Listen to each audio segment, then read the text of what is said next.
Thomas is a tank engine who lives at a big station on the island of Chador. He's a cheeky little engine with 6 small wheels, a short stumpy funnel, a short stumpy boiler, and a short stumpy dome.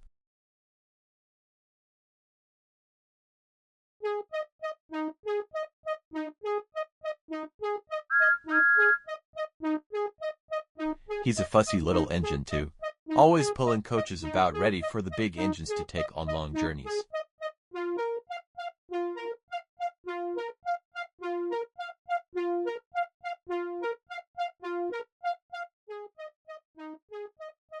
And when trains come in, he pulls the empty coaches away so that the big engines can go and rest.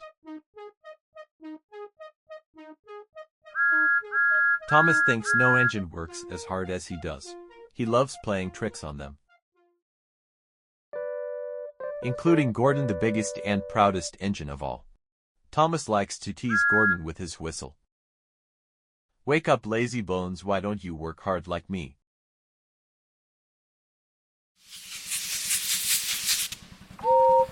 One day after pulling the big express, Gordon had arrived back at the sidings very tired. He was just going to sleep when Thomas came up in his cheeky way. "Wake up, lazy bones, do some hard work for a change.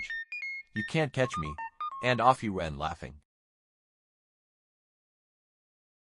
Instead of going to sleep again, Gordon thought how he could get back at Thomas. One morning Thomas wouldn't wake up. His driver and fireman couldn't make him start. His fire went out and there was not enough steam. It was nearly time for the express. People were waiting, but the coaches weren't ready. At last Thomas started. Oh dear, he yawned. He fussed into the station where Gordon was waiting. "Hurry up," said Gordon. "Hurry up yourself," replied Thomas. Gordon, the proud engine, began making his plan to teach Thomas a lesson for teasing him. Almost before the coaches had stopped moving, Gordon reversed quickly and was coupled to the train.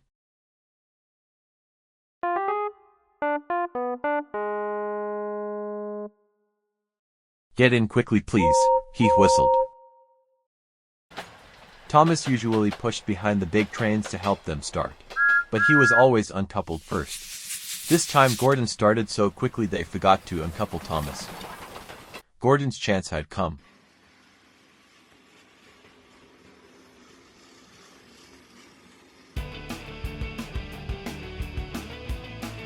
Come on, puffed Gordon to the coaches. The train went faster and faster. Too fast for Thomas. He wanted to stop, but he couldn't. Stop. Hurry, laughed Gordon. You can't get away, laughed the coaches. Poor Thomas was going faster than he had ever gone before. He was out of breath and his wheels hurt him, but he had to go on. "I shall never be the same again," he thought sadly. "My wheels will be quite worn out."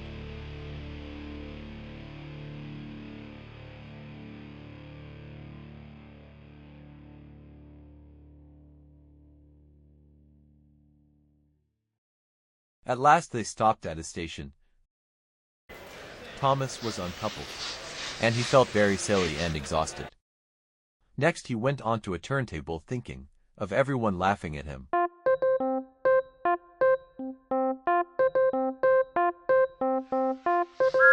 And then he ran onto a siding out of the way. "Well, little Thomas," chuckled Gordon. "Now you know what hard work means, don't you?" Poor Thomas couldn't answer. He had no breath. He just puffed slowly away to rest. And had a long drink. Maybe I don't have to tease Gordon to feel important, Thomas thought to himself. And he puffed slowly home.